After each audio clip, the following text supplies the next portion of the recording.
Hello and welcome to the South Indian. My name is Sudha Sadanand and let me first bring you all the headlines from the south of India on your screens right away. Actor Saif Ali Khan stabbed during a robbery attempt at his residence in Khar. After undergoing surgery, he is now out of danger.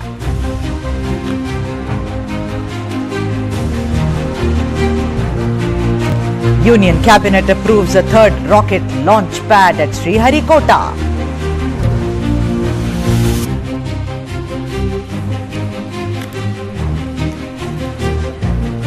PRS approaches the Supreme Court seeking disqualification of 10 MLAs who defected to the Congress.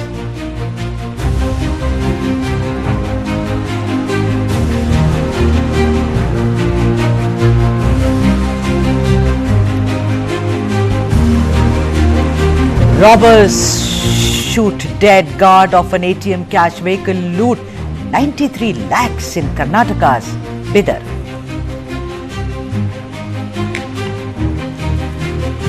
IMD predicts heavy rains and strong winds in 9 districts of Tamil Nadu over the next 2 days.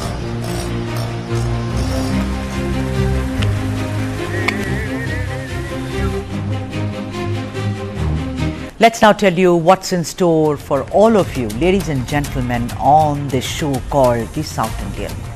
First up, a very, very sad and horrific incident. Attempted rape on a student by 4 trespassers in Pondicherry Tech University.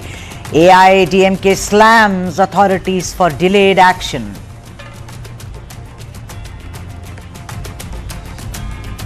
Next up, KT Ramarao appears for questioning before ED in the Formula E case, calls allegations political vendetta.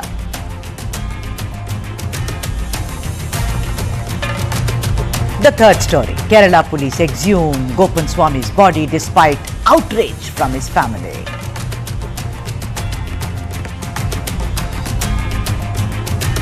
And the major political story has DKS Shivakumar become indispensable for Karnataka Congress.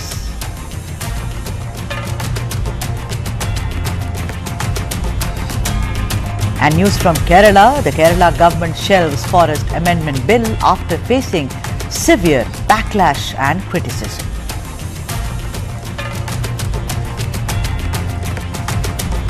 All right, that's our top story. Attempted rape on a student by 4 trespassers at Pondicherry Tech University. It's not even been a month to the horrific incident at the prestigious Anna University when on 23rd December an engineering student and her friend faced a nightmare.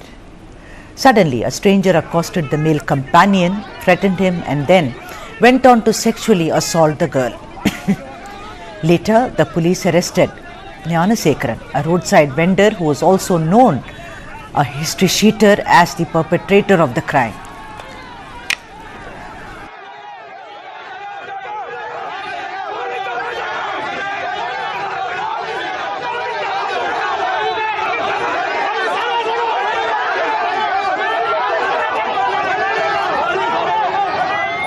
This case brought to light the complete lack of security at Anna University and how vulnerable students have become within a university where they study.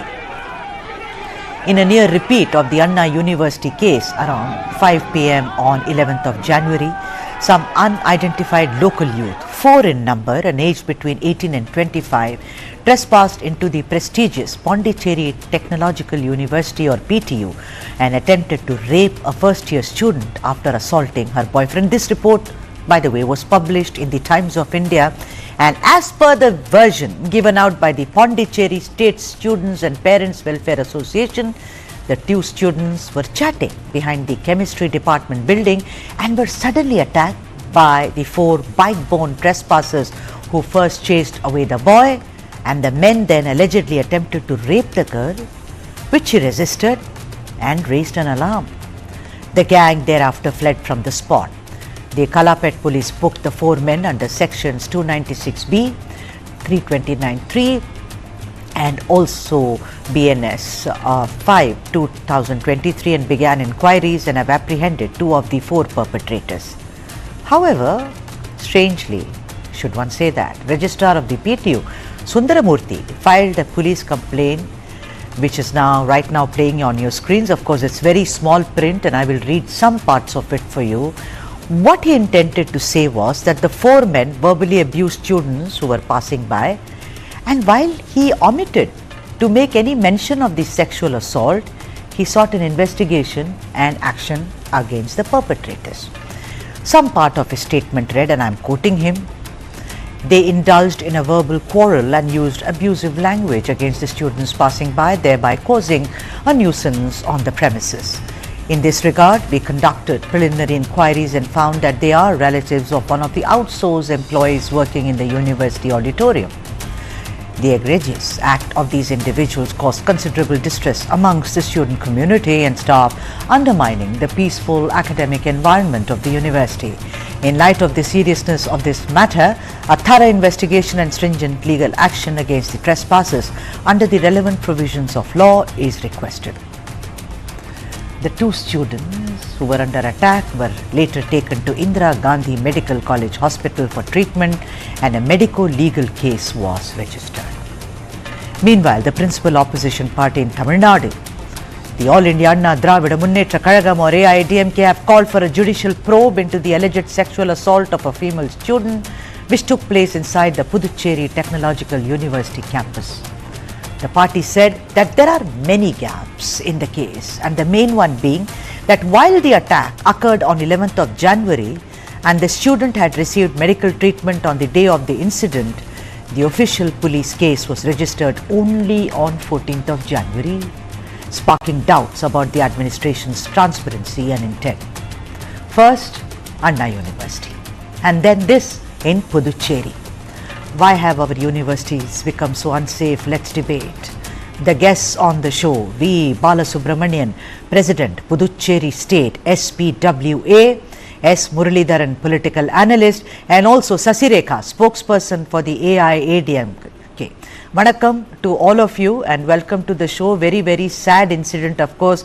Mr. Balasubramanian, let me come to you first, sir. We all read what Sundaramurthy has said, the registrar of the campus.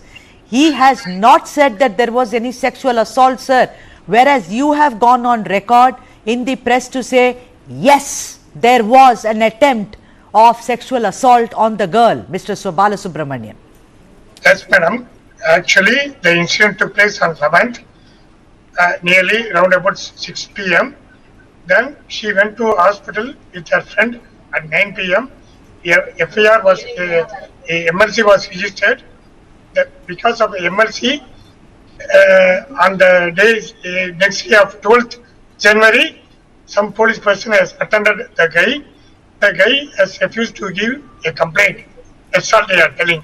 Then what we are telling, whether the affected person are giving a complaint, a sexual harassment or any harassment for the woman at the place of work or at the place of study should be taken against severe.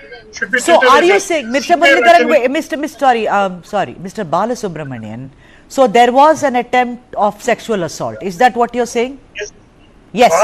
Why is Sundaramurthy sir denying it?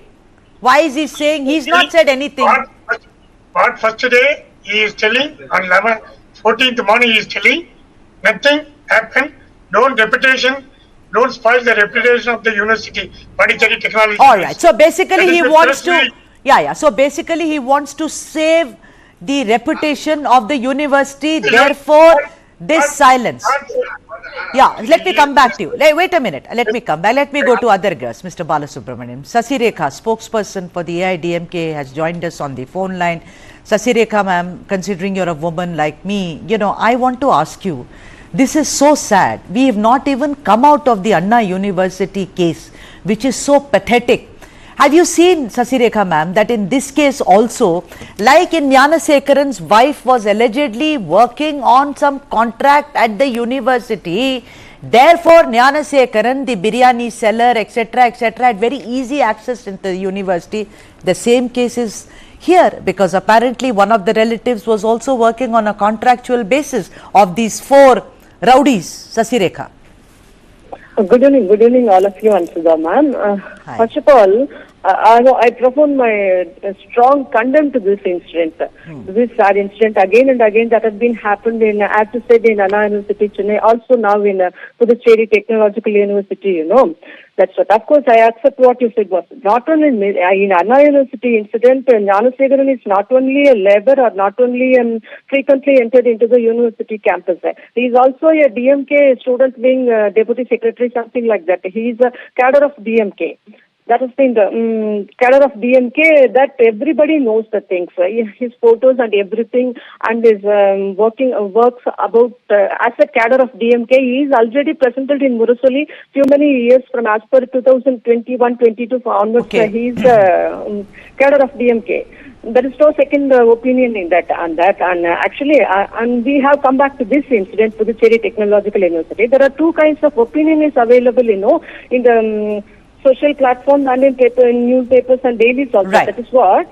Yes, that is. First one is as you said, Mr. Sundaramurthy, the registrar of the university, and Puducherry Technological University Parents Students Association Welfare Association President, I think, our guest V. Balasubramanian. He says something different from that. Yeah, he's on the show. He's on the show, Mr. Balasubramanian. You just heard him. Yes, he's also. He says about his opinion about this incident. What Mr. Sundaramurthy, the registrar, has said, he said only says simply matter is the verbally abused. The accused entered into the university on Jan 11th, 5 Right, Shashireka. Yeah, right. But Mr. Murali, come in here. Murali, even if, okay, let's agree what Sundaramurthy is saying, although both Mr. Balasubramanian and also Shashireka have said it's a whitewash. Even if we assume that no sexual assault took place, you think any university allows boys to just, ride into the university on motorbikes, abuse a couple of people, tease a couple of women? Is that okay at all? I mean, what kind of security is that to students who are studying there? This is, forget about prestigious, not prestigious. It's a complete failure on the part of the university. Would you agree, Muralidharan? Absolutely, Sudha. I think, even in the Anna University case, the first person they should have taken to task is the head of the university. It's similar here. It's Mr. Sundaramurthy should be taken in for interrogation, and a proper interrogation, thorough interrogation has to be taken out, because these security lapses is a direct reflect of the inefficiency of the administrative part of the university. And that correctly, all the security is under the administrative, heads, whoever's in charge. So how can, such a lapse can take place, and that too, all kind of these kind of, it's a history sheet, as they say, and they say it's, some people say it's, there are 4 of them, etc. So we don't know who their identities. I'm sure there are CCTV cameras. You can spot who are these guys. And the security should have stopped and questioned anybody coming in.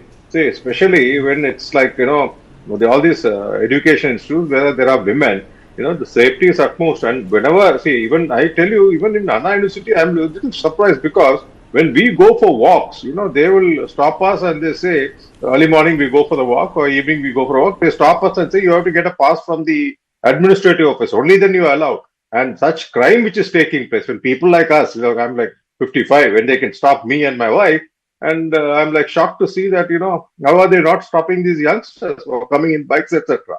And even it's an Audi car, whatever. So the responsibility lies with the university to ensure that safety of the girls. As the moral police brigade will come and say that, the girl is at fault. That's what happened in Tamil Nadu, where the police stations tried to record which is complete hogwash. Yeah. The police station tried to record a FIR blaming the victim and what Muralidharan said, I completely agree with him. If a girl is seen with a boy drinking tea, laughing, it gives enough fuel to all these people, rowdies, but it also gives enough fuel to the moral police. They will say, oh, in the university, what was she doing with a boy? So because I'm standing with a boy, you should tease me. What nonsense goes on? Mr. Balasubramanian, tell me something.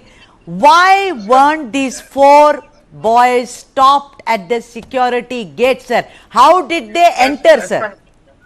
There is no proper security inside the campus of the PTU, Pondicherry Technology University, and more of the cameras, CCTV cameras, is not working. After Nirbhaya case in Delhi, lot of funds are given.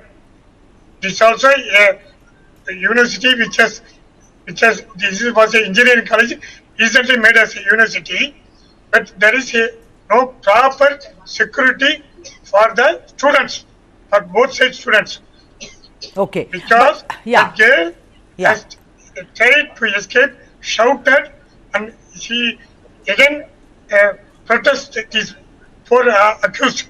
So only she has safeguarded herself. Then, but you tell Mr. Balasubramanian, very brave of that girl to have raised an alarm and shouted. Yes, but wait a minute, sir. I want to ask you, she was drinking a cup of tea, wasn't she, with her male friend?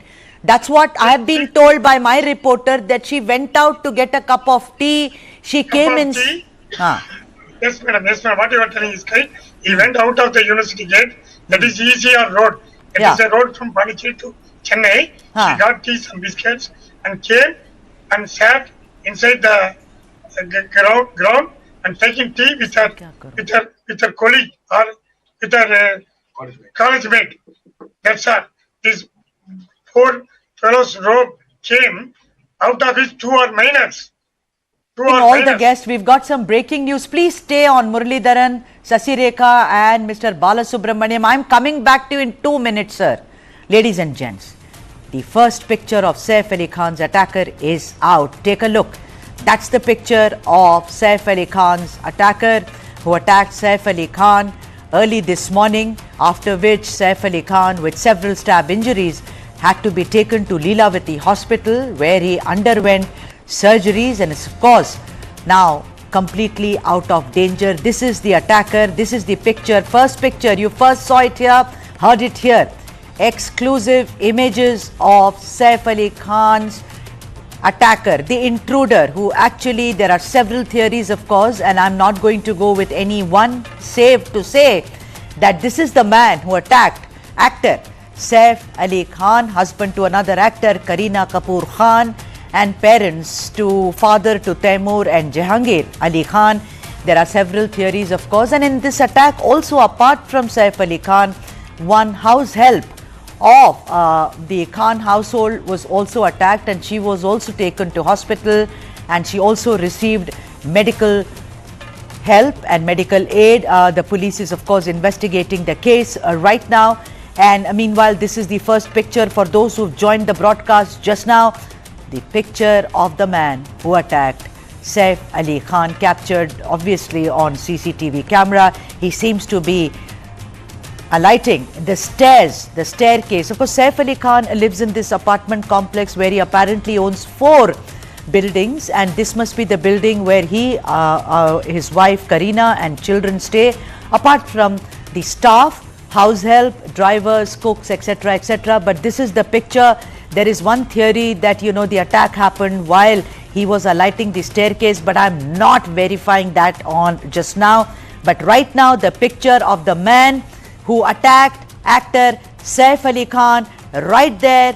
There were several stab injuries. Saif Ali Khan was attacked with a sharp object and received several stab wounds on his body, and of course was rushed to Lilavati Hospital, and there surgeries were performed. 2 or 3 surgeons performed the surgery, and right now he's supposed to be out of danger.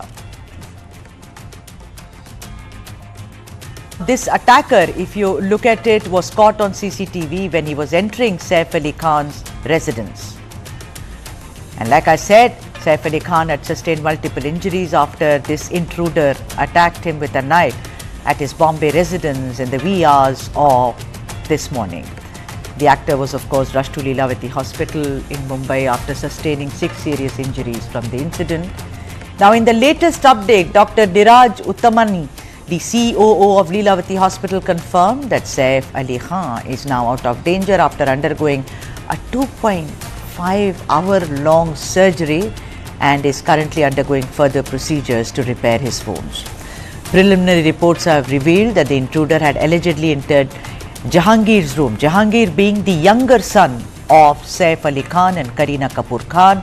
The intruder did not use the main gate, from what the probe has revealed so far, and went upstairs using the stairs instead of the lift. Mind you, so far the forensics team has said that there are no signs of any forcible entry at all. The intruder first attacked the housekeeper Lima. Hearing this commotion later, Saif rushed in, entered the room, and then the intruder proceeded to stab him with a sharp object.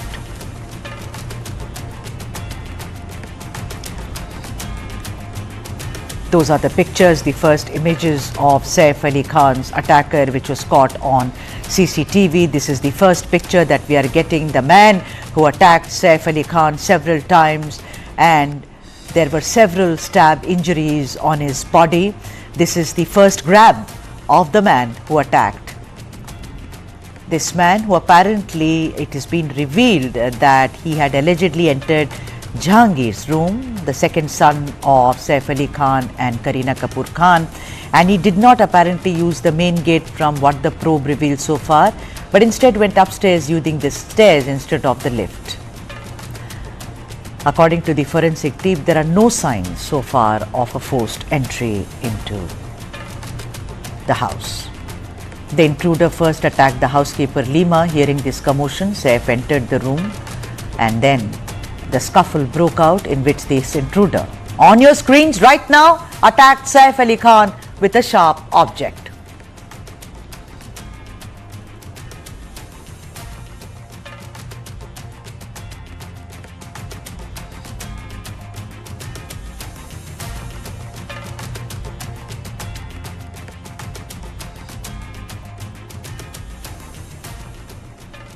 All right, let's get back to this horrific alleged attempted rape on a student at the Pondicherry Technical Institute. We have three guests. We have Mr.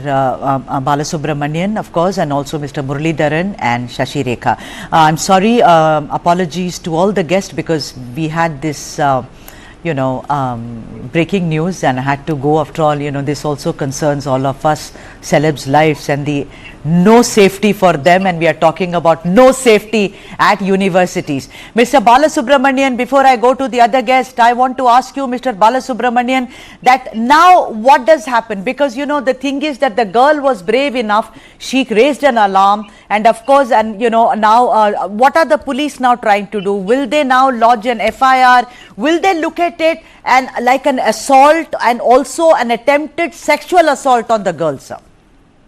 They registered a FIR yesterday. That FIR, it is an assault against something happened.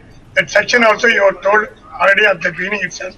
First of all, I am telling, a Sundaramurthy is not registered. It's an acting register or link register. He is not a proper register. There is another man, VC, Vice Chancellor, Mr. Mohan sir. Okay. He is keeping silent. He has not opened anything. Only register has given 2 letters. First letter to the press, not to put this news in telemedia or printing media. The same time, that is. All right, it's a cover-up. I understand.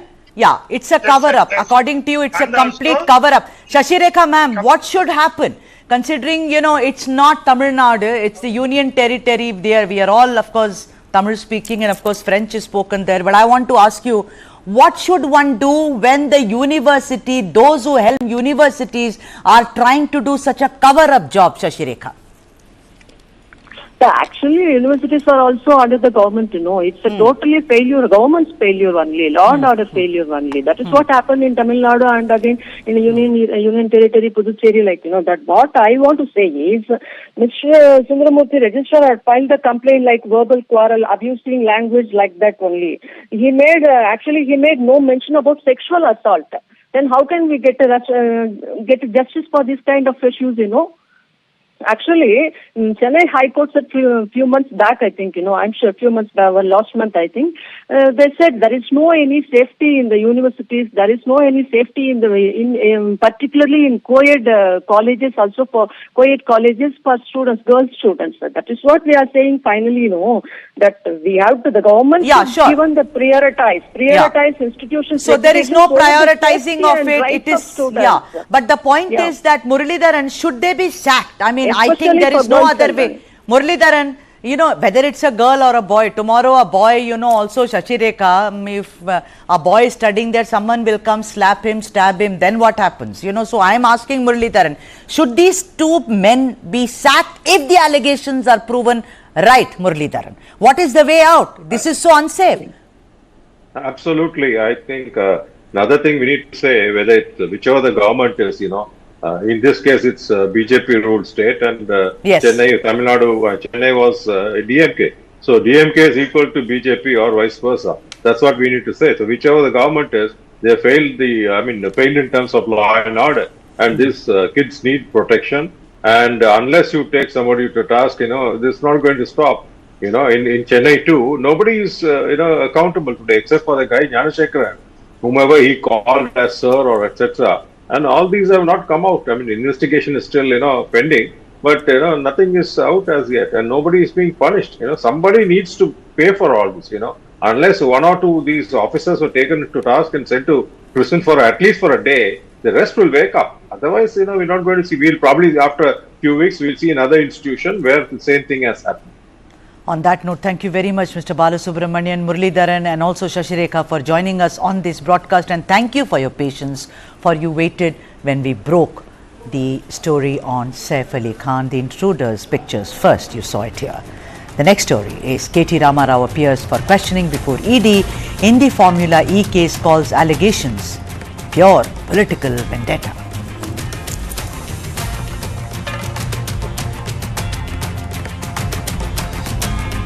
That's the story. Formula E case, KTR appears before the Enforcement Directorate. BRS Working President and former Telangana Minister KT Ramarao appeared before the Enforcement Directorate today for questioning in the Formula E money laundering case. Tensions prevailed outside the ED office in Bashirbagh as several leaders and workers of the BRS argued with the police for not allowing them into the premises, and of course were subsequently taken away into preventive custody. KT Ramarao is the last of the three prime accused in the money laundering case to appear before the ED, with the other accused, IS officer Arvind Kumar and former chief engineer of HMDA, B.L.N. Reddy, having been questioned earlier. The investigation into the case follows the registration of an FIR by the Anti-Corruption Bureau or ACB on allegations of irregularities in payments of 45 crores during the Formula E race held in Hyderabad in the year 2023 in the month of February. The FIR said that KTR had apparently failed to take clearance from the cabinet before authorizing former Principal Secretary and co-accused Arvind Kumar to make payments. KTR has vehemently denied any kind of misappropriation of funds and said that the case against him was driven by malice and political vendetta by the ruling Congress government. The next story which is coming up, Kerala police exhume Gopan Swami's body despite outrage from the family. This is after the break. I will see you on the other side with this very important story.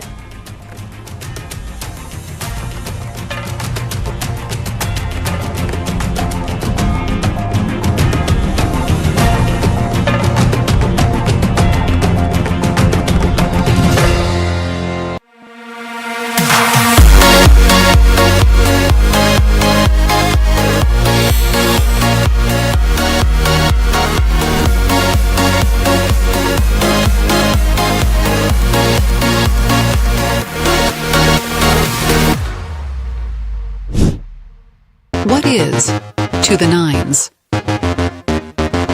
In literal terms, it's perfection.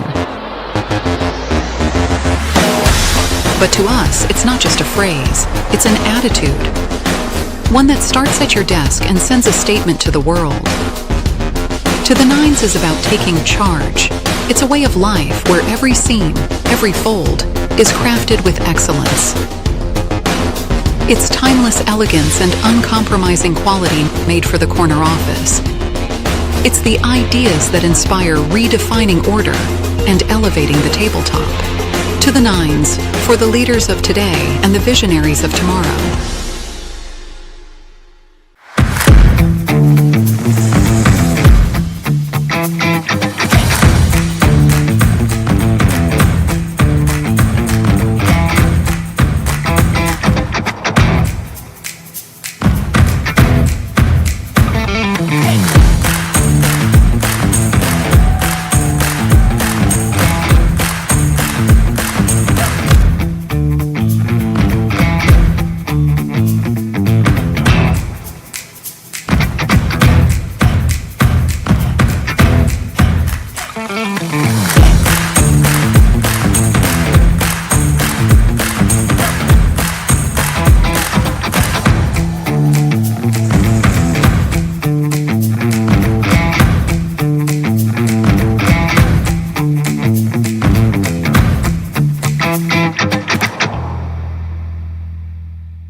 All right, that's the next story coming from Kerala. Very, very strange case.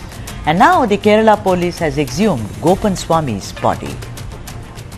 There was a major twist in the curious case of Gopan Swami, a 72-year-old retired head load worker, when his body was exhumed by the police following an order from the Kerala High Court. The secret burial of Gopan and the subsequent memorial, which was built, had sparked a huge controversy in Kerala after the claims by his family that he, that is Gopan, had attained samadhi, a spiritual state of liberation. Also, much like what the High Court said, there was no death certificate for the deceased.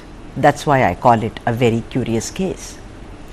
The exhumation was carried out after the High Court refused to grant an interim stay on the district collector's order, which had directed an investigation into Gopan's disappearance. Gopan's family had moved the court asserting their fundamental right to bury Gopan according to their religious practices, which is again I find it very strange, because what kind of a religious practice is this anyway? However, the court had questioned why the family had failed to register his death or obtain a death certificate, emphasizing that police had the authority to investigate deaths under suspicious circumstances. Now, when the police opened the burial site, what they saw was Gopan's body in a sitting position, covered with ash, incense and aromatic compounds. The police, however, said that a post-mortem examination would be conducted soon. Let me now go across to my colleague Vivek Narayan for more on this.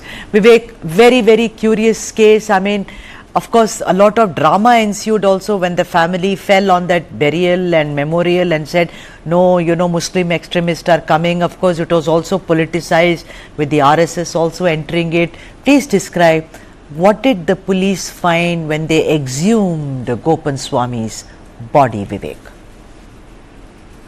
Yes, when the police today morning at 8:30 exhumed the body of Gopan Swami, when the tomb was broken, they saw his body in a sitting position. Basically, he was, sitting, and there was ashes and other puja materials till his neck portion.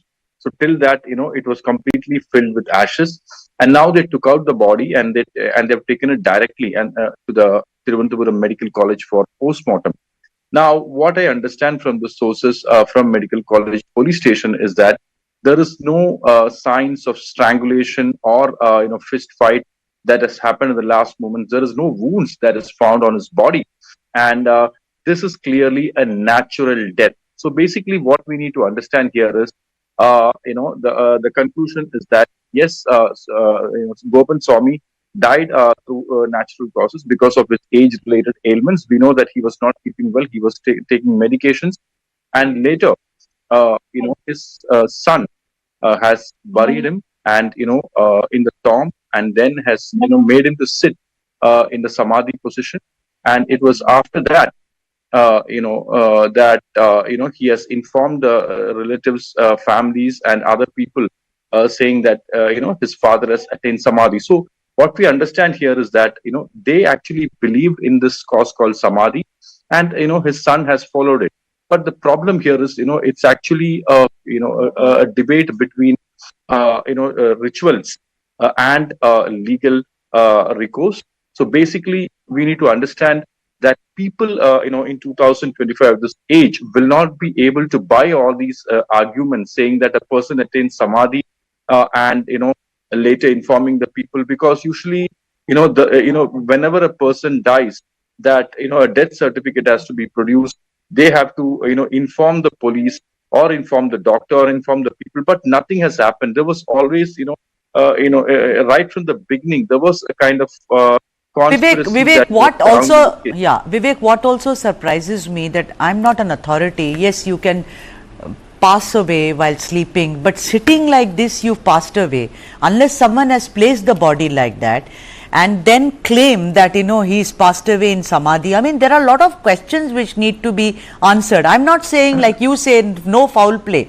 But now, will the post-mortem be conducted? Because that's what the police are saying, Vivek Narayan. Yes, Sudha, the post-mortem has been, is over, is what I understand. Okay. The post-mortem is completed. The other details of the post, the samples from internal organs have been sent for chemical analysis, and the results are expected to be out by a week. But initial preliminary information suggests that there has not been any signs of strangulation or any deep wounds in his body, which means that it is a natural death. It could be a natural death. There has not been any signs of any strangulation. So basically, it's a natural death. That's what police sources said. And tomorrow, his cremation, most likely tomorrow evening or day after tomorrow morning, his cremation is likely to happen. That's what we understand. But detailed analysis of this postmortem will take at least a week. On that note, Vivek Narayan, thank you so much for joining us on this broadcast and bringing us up to speed on this curious case of Gopan Swami. The next big story. Has DK Shivakumar become indispensable for Karnataka Congress? A question which keeps coming up, but now with a lot of intensity, as it were. That's the story. Has DK Shivakumar become indispensable for the Karnataka Congress? What do you think? I mean, you should comment, whether yes or no. Now, Satish Jarkiholi held a midnight meeting with Randeep Singh Surjewala and escalated what he had started many months ago and which was evidenced in his New Year dinner as one of the issues discussed as to who shall be the next president of the KPCC.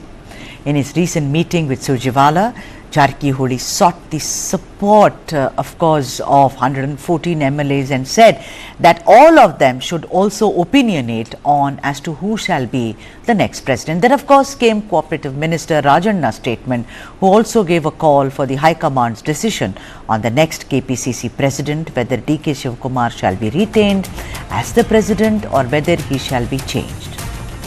So far as he is concerned, Deputy Chief Minister DK Shivakumar has many times over made his displeasure clear over how a section of state leaders considered close to Chief Minister Siddaramaiah are continuing to rake up the leadership issue and defy gag orders imposed by the High Command. On his recent visit to Delhi for the newly constructed Congress office, Shivakumar was apparently closeted with Mallikarjun Kharge for more than an hour and allegedly blamed senior ministers like G. Parameshwara, who is the Home Minister, Satish Jarkiholi, K.N. Rajanna and H.C. Mahadevappa for fueling factionalism in the government as well as the party. There are also reports that he reportedly told the party leadership that Chief Minister Siddaramaiah has also not tried at all to rein in any of his close confidants.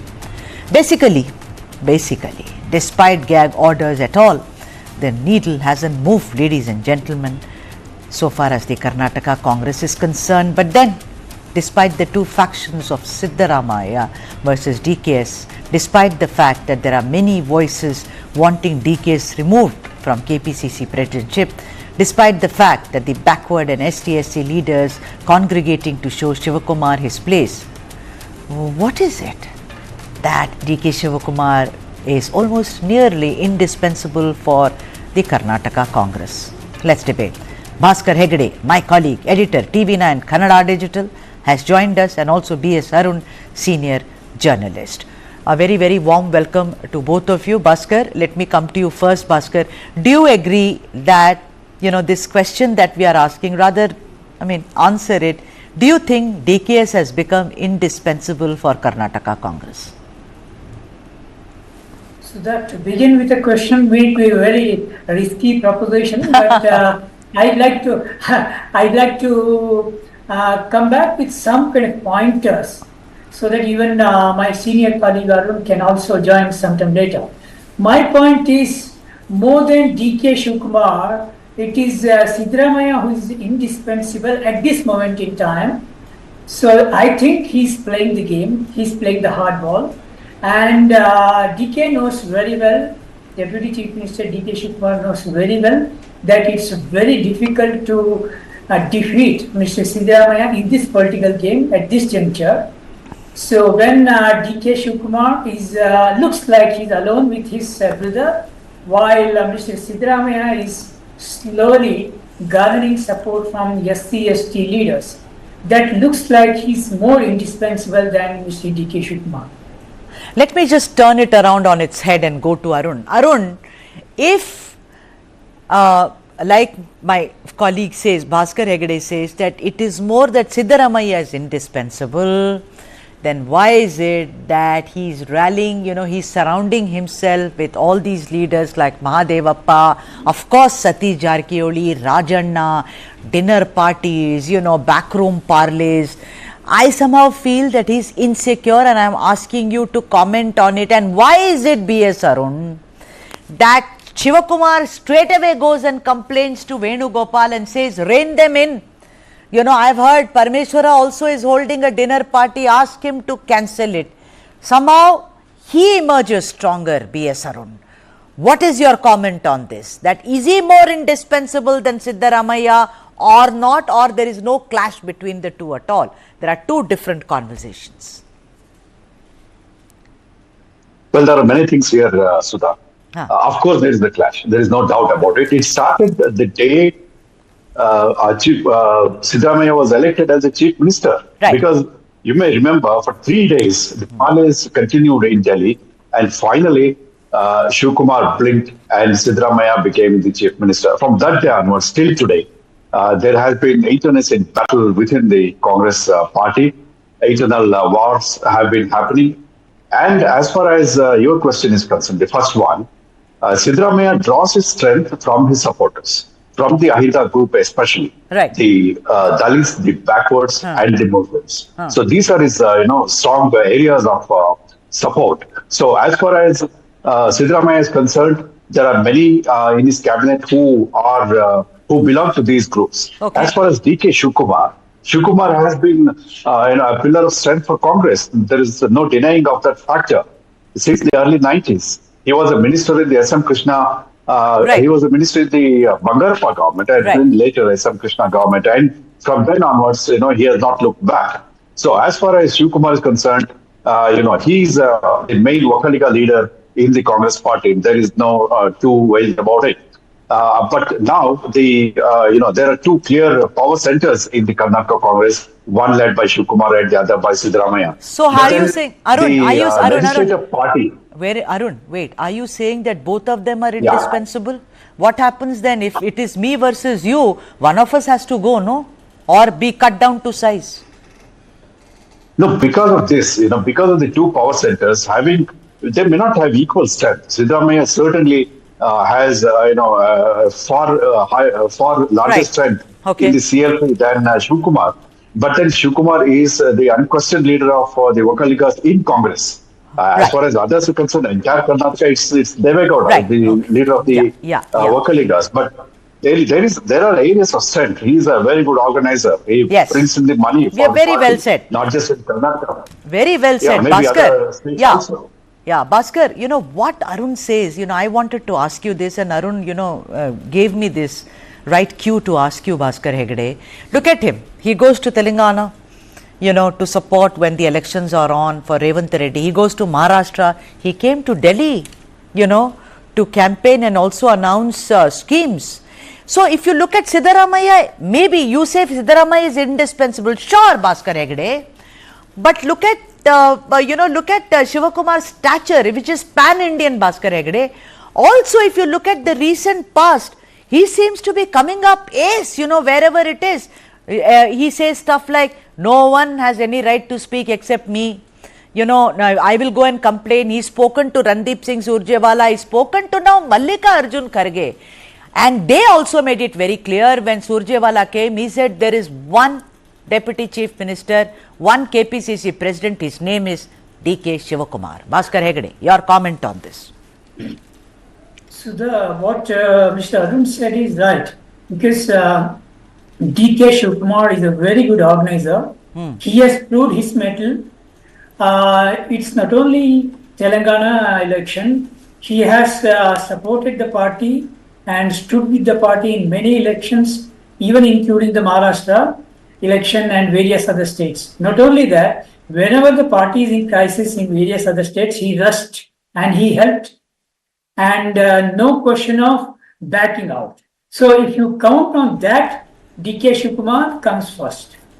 Now, the point is, if you go by the Nyaya philosophy of Mr. Rahul Gandhi, that OBC, SC, ST, tribal, women and Dalits should be made and should be given top priority in the party and everywhere. And if you go by that philosophy, certainly I think Siddaramaiah fits the bill, because Siddaramaiah belongs to OBC, and all is the current group, that is you name whether it is Satish Jarkioli, Parmeshwar, Rajanna, whoever, all belong to SC, ST communities. Exactly. Yeah. See, suppose if you remove Siddaramaiah and bring DK Shivakumar, it's again a defeat of Nyaya philosophy. That's right. But Bhaskar, I'm not talking about the CM's chair right now. I'm saying removing him or replacing him as KPCC president. The Jaipur declaration they have not followed. They said he will be until the Lok Sabha elections. Lok Sabha came and gone. Nothing happened. Satish Jarkioli says, why not give chance to others? Rajanna has also gone on record saying the High Command should decide, but there has to be a change. But how come the needle does not move, Bhaskar Hegde? Therefore, I am asking whether DKS has become indispensable, Bhaskar Hegde.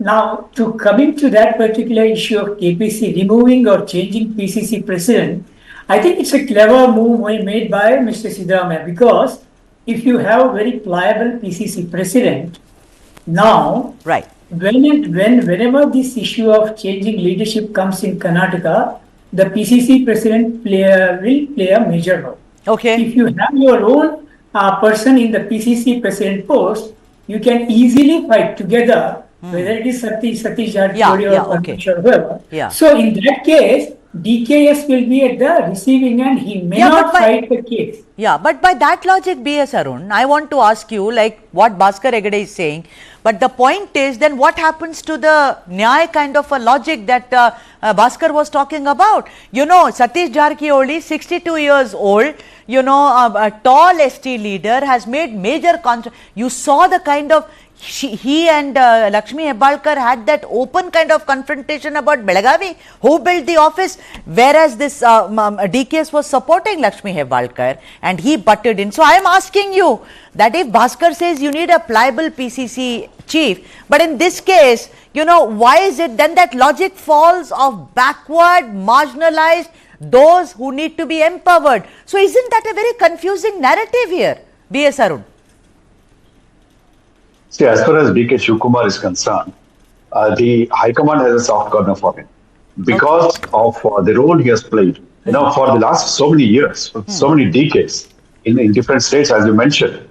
And the latest one was Delhi, where he went and, he sort of launched a scheme, which is a promise to the Delhi voters in the forthcoming assembly elections. So to that extent, Shivakumar has the clout in the Congress leadership. And Congress leadership feels that since he was not made the chief minister, there is something that the party wants to give.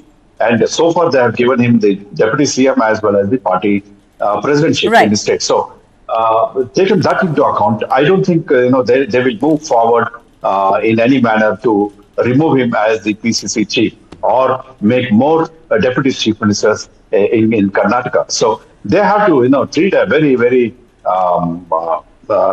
difficult path. The Congress leadership has to treat a difficult path. It's a tightrope walking in Karnataka. They have to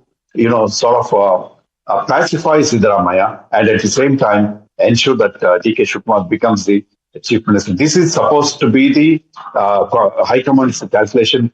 That's what I think. But then it's a very difficult goal to achieve. So what happens in the next few weeks or months, because the 30-month that power sharing so-called agreement comes to an end in December this year. So by then, if everything remains as same as today, by then the Congress will have to decide one way or the other. At that time, I think the so this story isn't going anywhere, according to both Bhaskar Hegde and B.S. Arun. We'll have to wait and watch. Karnataka politics gets dramatic each day. Thank you both, gentlemen, for joining us on this broadcast. And our next story is coming from Kerala. Kerala government shelves Forest Amendment Bill after facing severe criticism.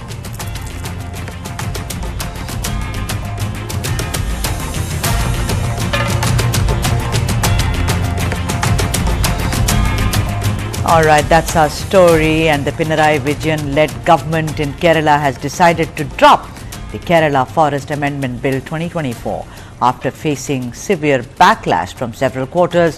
While taking back the bill, Pinarayi Vijayan said, and I quote him, several concerns have been raised about the proposed amendment. The government is making it clear that it will not move forward with the amendment without addressing the concerns.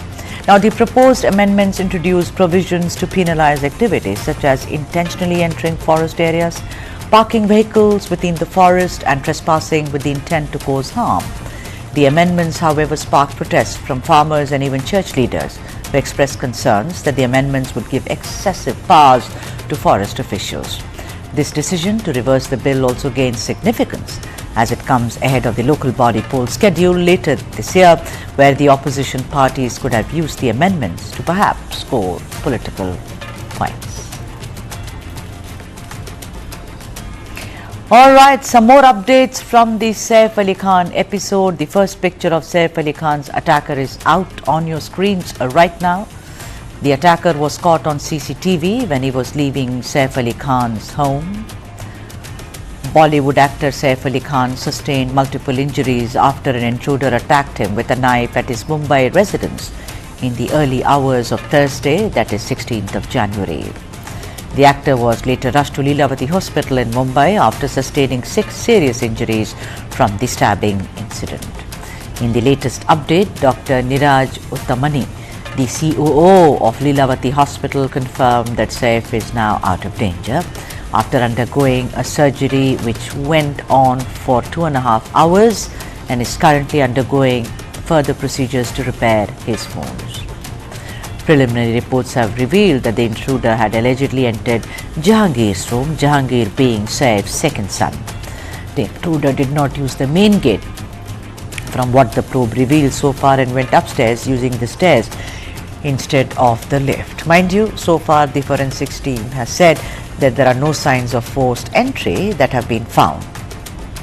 The intruder apparently first attacked the housekeeper Lima, and hearing this commotion, Saif Ali Khan entered the room when the intruder went on to stab him with a sharp object multiple times. And of course, Saif Ali Khan right now is out of danger and is still the ICU at Lilavati Hospital. Exclusive image of Saif's attacker on your screens right now. These are exclusive News 9 picture.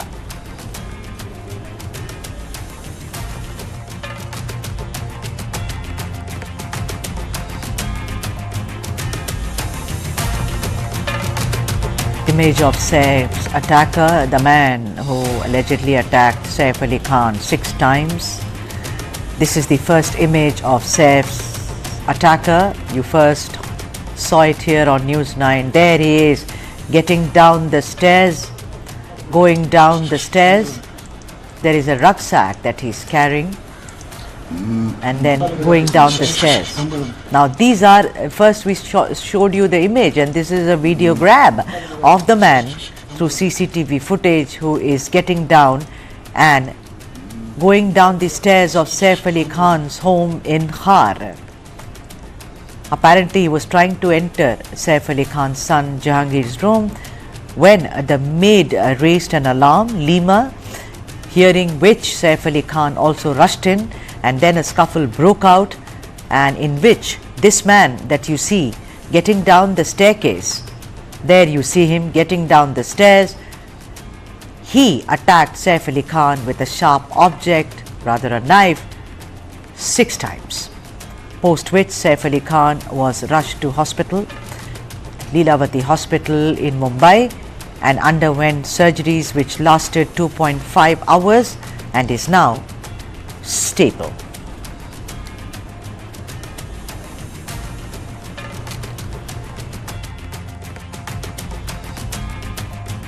Photograph for those who've just joined us of the man who attacked Saif Ali Khan in his home in Khar.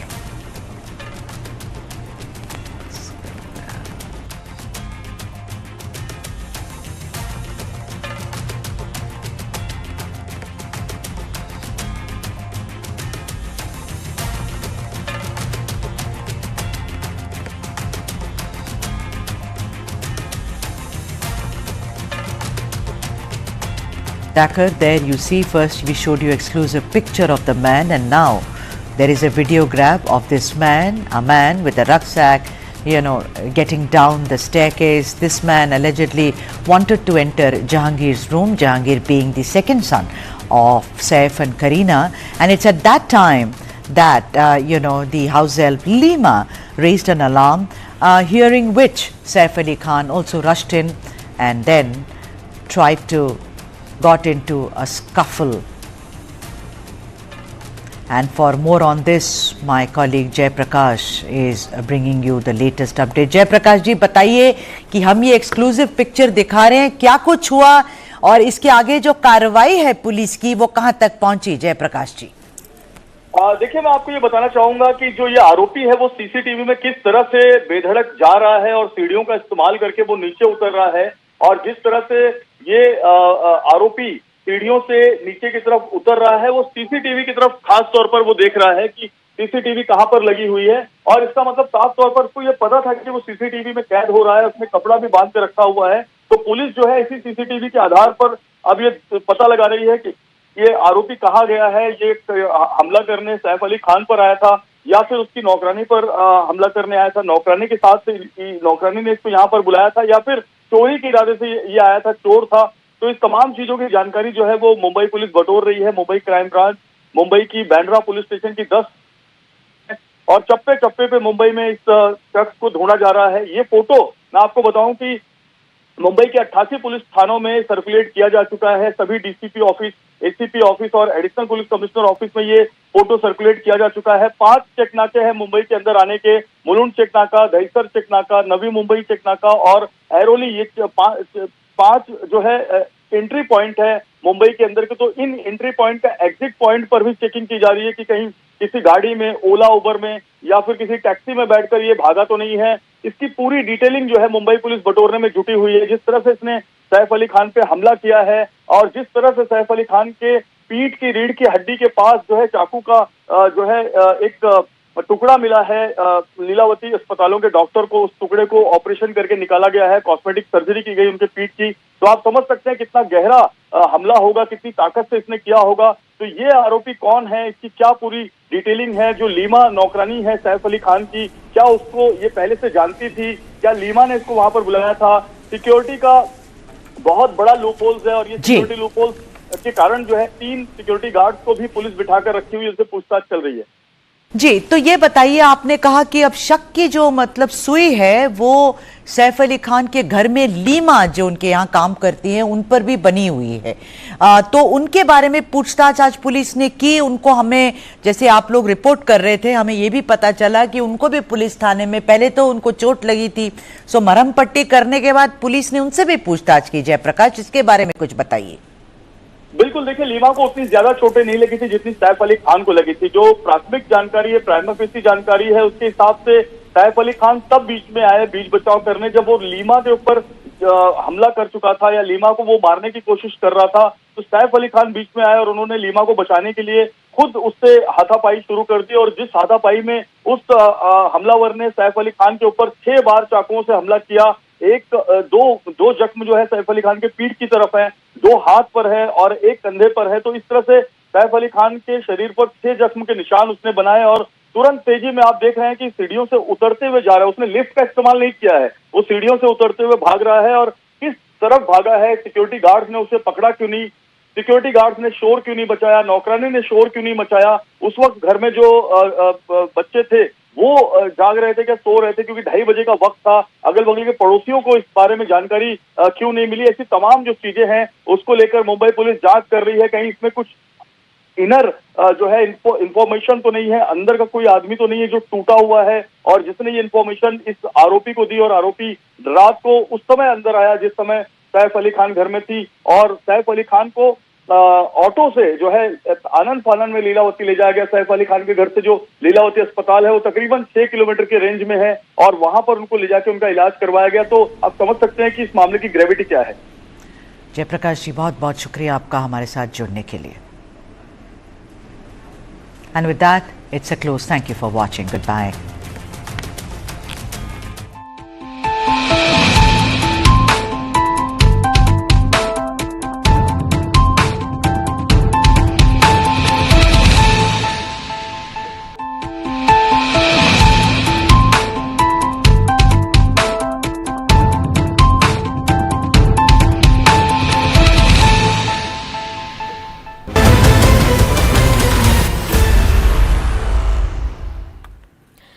Ladies and gentlemen, a very good evening to you. I am Sriya Kundu and I welcome you to News 9 as we bring you all the latest updates and the top stories of this hour right here. Well, those were some of the quick headlines which we began with, and now we're getting into the story that has taken center stage today as we speak. Yes, we are speaking of actor Saif Ali Khan having been stabbed in a shocking incident at his residence in Bandra. Let's take you through the details so far. Well, in a shocking incident that has left one of the poshest neighborhoods in India completely shaken yet again, Bollywood actor Saif Ali Khan sustained multiple injuries after an intruder attacked him with a knife at his Mumbai residence in the early hours of Thursday, January 16, 2025. The actor was in fact rushed to the Lilavati hospital in Mumbai after sustaining 6 serious injuries from the stabbing incident. In the latest update, Dr. Neeraj Uttamani, the COO of Lilavati Hospital, confirmed that Saif is now out of danger after undergoing a 2.5-hour surgery and is currently undergoing further procedures to repair his wounds and is in the ICU. Let's listen in to what the doctor had to say. उनका operation mister Saif Ali Khan का operation अच्छे से हो गया है। उनका neuro surgery और plastic surgery दोनों कंप्लीट हुआ है और उनको ऑपरेशन थिएटर से हमने आईसीयू में शिफ्ट किया है for 1 day observation. After that we'll decide tomorrow. Right now it is looking absolutely fine. He is on recovery path. The recovery should be 100% as per our initial understanding. Sir, हाँ, तो दो एकदम गहरी चोटें हैं, immediate है और abrasion जैसा खरोच से कैसे आ जाता है, तो चाकू का नोक से ऐसा खरोच से आ गया है। इतना बड़ा 2.5 इंच का चाकू का पीस अंदर स्पाइन से हमने निकाला है। डॉक्टर डांगे उस बारे में आपको ठीक से बताएंगे। थोड़ा पिछाड़ जाओ, बोलने दो आपको, बोलने दो। So Mr. Saif Ali Khan was admitted in the morning at 2 a.m. at Lilavati Hospital with alleged history of assault by some unknown person. At 2 a.m. he sustained major injury to the thoracic spinal cord due to lodged knife in the spine. Surgery was performed to remove the knife and also repair the leaking spinal fluid. 2 other deep wounds on his left hand and one on the neck was repaired by plastic surgery team. The entire surgery was monitored by Dr. Srinivas Kudwa as a cardiologist because of his other condition. He is completely stable now. He is recovering well and out of danger. Now, Mumbai Police's crime branch has taken up the investigation into the matter and several people have been questioned while phones of the security and staffers working at the actor's residence have been seized. The suspect, remember, fled the scene right after the attack. Forensic experts in the crime branch team had reached Saif's residence as soon as they were apprised about the situation. Let's listen in to what the DCP had to say on the matter with regards to how far the probe has reached at this point. Accused actor के घर पे गया था, ऐसा investigation में पता चला है। एक्यूज्ड फायर एस्केप का यूज़ करके इनके घर पे गया था, ये भी पता चला है। अभी तक के इन्वेस्टिगेशन में ये एक चोरी का अटेम्प्ट था, ऐसा हमारे इन्वेस्टिगेशन में निष्पन्न हुआ है। एक्यूज को जल्दी अरेस्ट करने की कोशिश हमारी चल रही है और एक बार एक्यूज अरेस्ट हो जाता है तो उसके बाद आगे के डिटेल्स ये हम आपसे डिस्क्लोज कर पाएंगे। एक एक्यूज्ड आइडेंटिफाई हो चुका है, उसने स्टेयरकेस का यूज़ किया था, ये पता चला है। उस एक्यूज को अरेस्ट करने के लिए टीम्स फील्ड पर हैं। Meanwhile, Maharashtra Chief Minister Fadnavis has reacted on the incident as well and said that one incident does not mean that Mumbai is unsafe. Let's listen into what the Chief Minister had to say. कि इसके बारे में police ने आपको सारी जानकारी दी हुई है, ये किस प्रकार का हमला है, इसके पीछे क्या है, किस प्रकार की मंशा से ये हुआ, ये सारी चीजें आपके सामने आ चुकी हैं। कि इसके बारे में पुलिस ने आपको सारी जानकारी दी हुई है, ये किस प्रकार का हमला है, इसके पीछे क्या है, किस प्रकार की मंशा से ये हुआ, ये सारी चीजें आपके सामने आ चुकी हैं। सैफ अली खान के साथ जो इंसिडेंट हुआ ये काफ़ी निंदनीय है और मैं Indian film and television directors association, federation of western India cine employees और इम्पा की तरफ से इस हादसे को, इस इंसिडेंट को कंडेम करता हूँ। हम लोग कंसर्न हैं सैफ अली खान की सेहत के लिए, उनकी फिजिक के लिए और उनके साथ जो अटैक हुआ। सवाल ये उठता है कि उस बिल्डिंग की सिक्योरिटी क्या कर रही थी, सिक्योरिटी गार्ड्स क्या कर रहे थे, और आजकल जबकि इतनी ऐप्स आ गए हैं, इतनी सिक्योरिटी एजेंसीज के लिए चीज़ें आ गई हैं कि जब कोई आपके घर पे आता है तो आप पहले पूछते हो, आपका मैसेज आता है कि ये शख्स आया हुआ है, इसको ऊपर आने देना है कि नहीं देना है। हर सोसाइटी में, पूरे देश में, हर जगह ये इम्प्लीकेशंस आजकल हो गए हैं। तो पहला जो सिक्योरिटी एजेंसी है बिल्डिंग की, और ख़ास करके जब सेलिब्रिटी होता है तो उसके अपने गार्ड्स होते हैं, अपनी सिक्योरिटी होती है, एक एक्स्ट्रा माइल जाकर वो शख्स जो है अपनी सिक्योरिटी का ख्याल रखता है। उनके अगेंस्ट एक्शन होना चाहिए। और कौन है ये शख्स जिसके इतने गट्स हैं कि रात के 2:30 बजे अर्ली मॉर्निंग जो है वो किसी के घर में घुसता है? कौन है जिसने दरवाज़ा खोला? मुझे लगता है कि कोई बंदा जान पहचान का ही होगा जिसके लिए दरवाज़ा खोला गया, अगर दरवाज़ा खुला है तो। वैसे ये पूरी जो रिस्पॉन्सिबिलिटी है पुलिस की, और मुझे लगता है कि मुंबई पुलिस जो है वो काफ़ी सशक्त है, वो बहुत जल्द से जल्द इस क्रिमिनल को पकड़ेगी और उसके अगेंस्ट सीरियस लीगल एक्शन लेगी। मैं इतना ही कहना चाहूँगा कि हमारी इंडस्ट्री जो है वो बहुत ही सत्य में है और कामना करते हैं हम ऊपर वाले से कि ऐसे हादसे न हों। सिक्योरिटी गार्ड, सिक्योरिटी एजेंसीज जो हैं वो सतर्क रहें और ऐसे हादसे फिर से नहीं होने चाहिए। और मुझे इस बात का यकीन है कि ये बंदा जो है ये पकड़ा जाएगा और इसका सलूशन निकलेगा। फिर से मैं ये कहना चाहता हूँ कि हम सब कामना करते हैं, हम सब ऊपर वाले से ये मिन्नत करते हैं कि सैफ जो है वो जल्द से जल्द ठीक हो जाए, उसकी फैमिली जो है फिर से कॉन्फिडेंस गेन करे और इससे जल्द से जल्द बाहर आए। ताज्जुब की बात यह है कि जिस बिल्डिंग में वो रहते हैं वहाँ सिक्योरिटी बहुत ही सक्षम है। 3-4 लेयर की सिक्योरिटी है, जहाँ आपको रजिस्टर पे साइन करने होते हैं, आपको अपना मोबाइल नंबर लिखना होता है, आपको हस्ताक्षर करने होते हैं और सीसीटीवी कैमरा भी लगे हुए हैं।